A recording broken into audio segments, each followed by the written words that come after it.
Holly looked like she just got, home from Harry Winston's with all these jewels, and who would know that they weren't worth $1 million? And some people probably thought they were.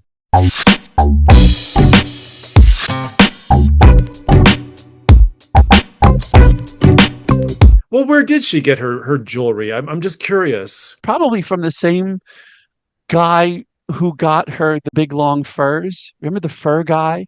This is back when you could actually buy a full length mink coat and not get chased down the street by the PETA people. Holly would wear these full length mink coats that she got from this guy. And when she would take it off and throw it on the ground and stomp on it like she was doing the tarantella, My God. as if like it was alive and she had to kill it. Like that. When did she do this? This is hilarious. She did this when we were out somewhere and she was wearing it. She would like almost like she was doing her own little dance, throw it down and then stomp on it. And, and these were like $20,000 furs. People would come out of the woodwork to help Holly, to dress her.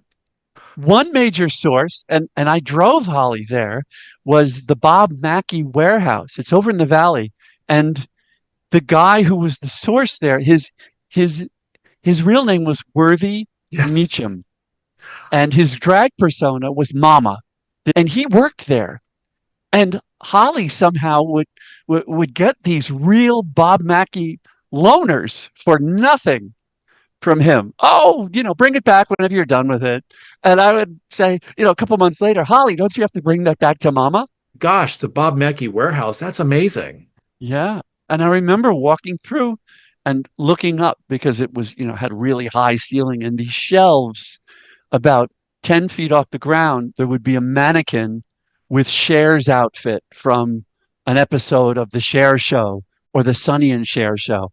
And then I'd look up and Mama would say, "Oh, yeah, that's from the Carol Burnett show. Carol wore that." And I was just enthralled by seeing the originals right there.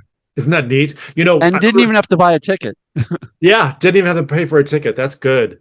I remember there was a designer on Lassie, and I guess his name was Tony Chase.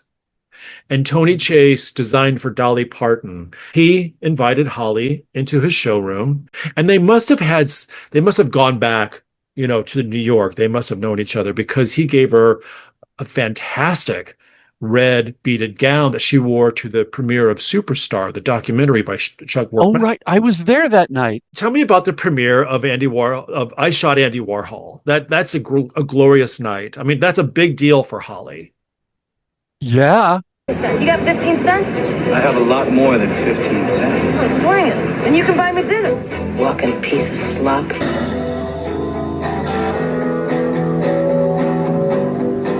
The premiere was at the Cinerama Dome. It was very nice. Everybody treated her like she was royalty, which she was. And I mean, for the crowd that was there. I was Holly's guest. I think Robert Starr was also there. Okay. And Holly had this big poofy white, looked like a fox. And she said, "I don't pose for pictures." And then she did one after the other. And I was there. I dressed for the occasion. I was not wearing a gown. Oh, it's another word that Holly loves to use. I'm wearing a gown. Yes. She had I called them Hollyisms.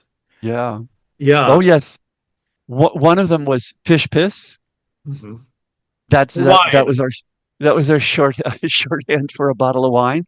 And then another one is cayenne. Get Mama some cayenne. Do you know what that one was? No.